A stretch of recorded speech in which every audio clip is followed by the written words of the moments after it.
How much did you pay for your teeth? Do you want to know? It was very expensive. It was 600 euros. It was very expensive. I'm probably not going to be able to do a lot of things now that I've paid for the teeth. Yeah.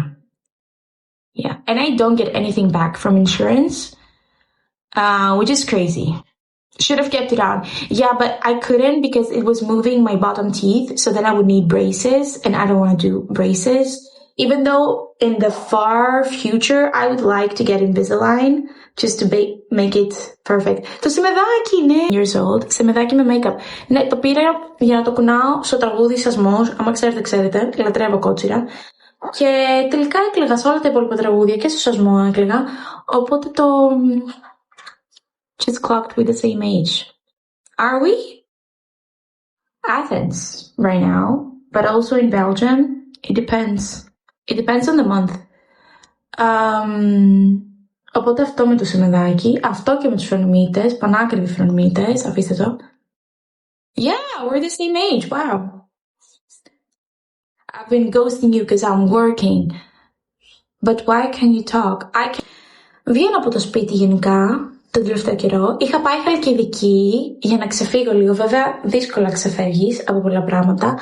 Αλλά ήταν πολύ όμορφη η Χαλκιδική. Νιώθω hard not to laugh when I'm here. I know. I'm working too, but I can see you, love. Hi, Γεωργία μου. Καλή νύχτα. Τότε ήμασταν Χαλκιδική. Ήταν πολύ Χαλκιδική. Απλά πολύ θεαθή είναι και πολύ...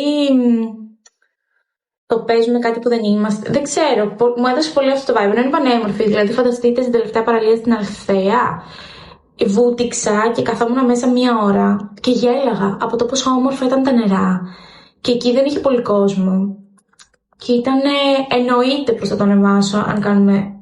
Απλά, αν έχετε ιδέα για το πού μπορούμε να κάνουμε αυτό το πράγμα, να μαζευτούμε όλοι μαζί, τραπεζομάντιλα κάτω, πικνίκ φάση, με φωτάκια, και να φέρουμε και mocktails, cocktails κτλ. Πείτε μου, γιατί πραγματικά θα ήθελα πολύ να το κάνω και να έρθουν και όλοι μου οι φίλοι προφανώς. My Greek accent is kind of hot. Oh my god, thank you. I don't think it's hot. I think it's just στο καβούρι. Πού κάνει το καβούρι. Γενικά εγώ μένω τύπου η πιο κοντινή παραλία είναι η Λούτσα. Αλλά δεν τον επιτρέπει να κάνεις κάτι στη Λούτσα. Νόμιζες ήμουν Ιταλίδα. Από πού το νόμιζες? Can't stand seeing you when I'm not there, so No!